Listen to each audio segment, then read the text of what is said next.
Good bye. जितना भी आप लोग विजेंद्र सर के साथ गुनगुना लिए हो, खासकर 12th के बच्चे तक तो शायद राष्ट्रीय राग में गुनगुनाया हो। कई बार आप लोगों से रिपीट करने को कहते हैं। इट मीन्स कहीं ना कहीं आप सब भावुक हो रहे हैं। फेयरवेल वो नहीं होती बेटा कि आप लोग अपने कैजुअल ड्रेसेस में आए और कुछ फिल्मी फूहड़ गानों पर डांस करें। This is not farewell. Farewell तो बहुत ही दिल की गहराइयों से किया जाने वाला अपना विदाई समारोह होता है। कुछ बच्चियां, लड़कों को तो खैर बहुत ज्यादा फर्क पड़ता ही नहीं है ना, रोज ही अपनी पार्टियां कर रहे होते हैं बाहर। गर्ल्स आई थी मेरे पास और वो काफी इमोशनल थी। ऐसी बच्चियां जो नर्सरी से हमारे विद्यालय में पढ़ रही हैं, यानी 15 साल उन्होंने यहाँ बिताए हैं। अभी आपके बीच में बबीता धमा मैडम बैठी हैं। कुछ बच्चे उनको पता है कि A for अल्फाबेट भी जिस टीचर से सीखा था वो भी इसी विद्यालय में है, और जो 12वीं पास कर आपको बाहर भेज रहे हैं वो भी इसी विद्यालय में, और बचपन से लगातार उस टीम को देख रहे हैं। और मैं बड़ा अपने आप को इसमें सौभाग्यशाली समझती हूँ कि बायोलॉजिकली मेरे 2 बच्चे हैं, एक बेटा एक बेटी। बेटा आप सबके बीच में है, बेटी पढ़ रही है। मगर मैं बड़ी सौभाग्यशाली हूँ कि मैं इतने सारे बच्चों को माँ की तरह देख पाती हूँ, और किसी प्रोफेशन में संभव नहीं है।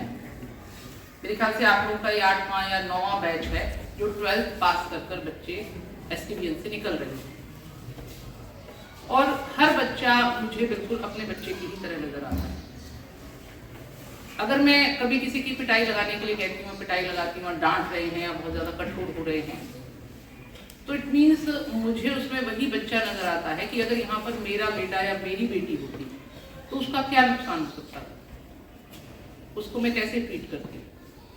पहले भी आपको कई बार बताया गया है कि टीचर्स हार्श होते हैं। आज जो ये सारा हमने ये इकट्ठे हुए हैं, आपके सारे अध्यापक आपके सामने बैठे हैं, ये टोटल आपके सम्मान में बैठे हैं। आज तक आपको ये शब्द अपने लिए सुनने को नहीं मिला होगा ना स्कूल लाइफ में कि हमारा और हमारे अध्यापक सम्मान करें। हमें तो सारी जिंदगी यही सिखाया गया, हमारा सम्मान करो, यही है ना, टीचर्स का सम्मान करो, टीचर्स का सम्मान करो। लेकिन आज का दिन टोटल आप लोगों के सम्मान के लिए, क्योंकि हम ये चाहते हैं कि जब STVN का स्टूडेंट आगे कॉलेज लाइफ में जाए, आगे बढ़े, तो वो सिर्फ उसे सम्मान मिले। इसलिए आपके लिए हमें ये सम्मानजनक विदाई समारोह किया गया। ठीक है, आज आपका म्यूजिक का प्रैक्टिकल है, समय सीमा है। क्या लग रहा है आपको, इस प्रोग्राम को थोड़ा और लंबा खींचे या जल्दी से समाप्त करें? क्या लग रहा है, लंबा खींचे? क्योंकि पहली बार सम्मान कर रहे हैं हमारा, थोड़ा सा ज्यादा समय तो लगना ही चाहिए। ऐसा भी सोच रहे होंगे अंसार जैसे बच्चे तो यही कह रहे होंगे पहली बार मैं सम्मान से सुन रहा हूँ, उसके लिए तो और भी है 2-4 बच्चे हैं। मगर हमें आपकी ये सारी चीजें जो भी कभी कड़वी कभी मीठी जो भी यादें, बाल सुलभ यादें, अभी बच्चे ही हैं आप, अभी टीनेज से नहीं निकले हैं, लेकिन हमारा आशीर्वाद आप लोगों के साथ है, हमारी ब्लैसिंग्स आप लोगों के साथ है कि अब आगे आपको कोई इतना नहीं टोकेगा, इतना रोक टोक आपको अब नहीं मिलने वाली है। किसी भी इंस्टीट्यूट में चले जाइएगा, कितने बढ़िया से बढ़िया कॉलेज में चले जाइएगा, मगर जो रोक टोक आपको विद्यालय में थी वो अब आपको रोक टोक नहीं मिलेगी। पढ़ें पढ़ें, न पढ़ें ना पढ़ें, अच्छा व्यवहार हो ठीक ना हो तो कोई दिक्कत नहीं है। अटेंडेंस नहीं होगी पूरी तो आपको सीधी रोल नंबर, एडमिट कार्ड नहीं मिलेगा, कोई आपके घर पर मैसेज नहीं भेजेगा कि आपको स्कूल आना है, जरूरी है। अभी आपको आपके एग्जाम खत्म होने के बाद इस यूनिफॉर्म से आपको छुटकारा मिल जाएगा, है ना। कई बच्चे पैंट ऊंची कर लेते थे और कई तरह की सारी स्टाइल ही स्कूल में निकाल लेते, लेकिन उसके बाद 2, 4, 5, 10 साल बाद आपको बड़ी कसम उठेगी जब भी किसी स्कूल यूनिफॉर्म में किसी बच्चे को देखोगे, तब आपको अपनी स्कूल यूनिफॉर्म जरूर याद आएगी, क्योंकि इसकी एक अलग ही गरिमा होती है, अलग ही बात होती है। सभी आपके अध्यापकों की तरफ से मैं आपको यही समझाऊंगी, जो मेन आपको ध्यान रखना है अपने IQ लेवल के, अपने परसेंटेज के, अपने एफर्ट्स के अकॉर्डिंग आप कहीं ना कहीं आगे पढ़ाई करेंगे, किंतु अपनी संगति का विशेष ध्यान रखना। आपके जीवन में 20% होता है जो आपकी डिग्रियां, आपके मार्क्स हैं, ओनली 20% जो आपको किसी इंस्टीट्यूट में या कहीं घुसा देंगे, लेकिन उसके बाद वहां सर्वाइव कैसे करना है ये आपका व्यवहार होगा, ये आपकी संगति होगी। ऐसे बच्चे देखे हैं 95% वाले हैं और वो 50s में आ जाते हैं।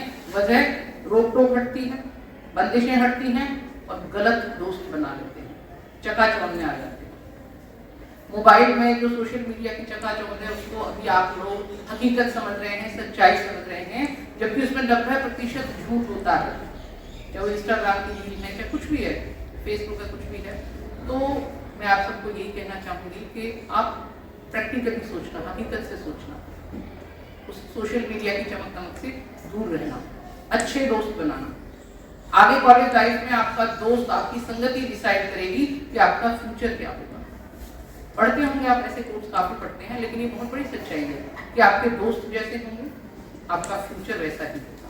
अगले 5 से 7 साल जैसे दोस्त रखोगे आपका करियर वैसा ही बनेगा। ठीक है, सभी टीचर्स की तरफ से आपको बहुत बहुत आशीर्वाद, बहुत बहुत ब्लेसिंग्स। जब कभी भी आप अच्छा कहीं पहुंचते हो तो सबसे पहले स्कूल का नाम लिया जाएगा। कोई बच्चा कितना ही आगे पहुंचेगा और कितना ही अगर गलत काम करेगा तो भी वो स्कूल में का ही नाम लिया जाएगा। जैसे फादर्स ने जुड़े होते हैं ना, हमारे लिए किसका बेटा है, किसकी बेटी है, ऐसे होती है ना बात। बिल्कुल ऐसे ही स्कूल आपके जीवन में योगदान देता है। आज से 10 साल बाद काफी सारे बच्चे हैं जो अच्छी पोस्ट पर पहुंचकर हमसे मिलने के लिए यहाँ पर आते हैं। तो हम सब आपसे यही उम्मीद भी करते हैं, आपको आशीर्वाद भी देते हैं कि जब कभी भी जीवन के जिस भी मोड़ पर, जहाँ पड़ाव पर, जहाँ ऊंचाई पर पहुंचे तो हमें प्राउड फील कराए, हमें फक्र फील कराए। विद्यालय ने आपको साक्षरता तो दी ही दी है, लिटरेसी दी है, मगर हम चाहते हैं आप एजुकेटेड भी रहें। कई बार मैंने अपनी स्पीच में आपको कई बार ये बात बताई है कि साक्षरता और शिक्षा दोनों में फर्क है। साक्षरता आपको लिखना पढ़ना सिखा देगी, मगर शिक्षा आपको व्यवहार सिखाती है। यूपीएससी के एग्जाम में अभी एक पेपर, पीसीएस और यूपीएससी में एक पेपर ऐड किया है एग्जाम एथिक्स का।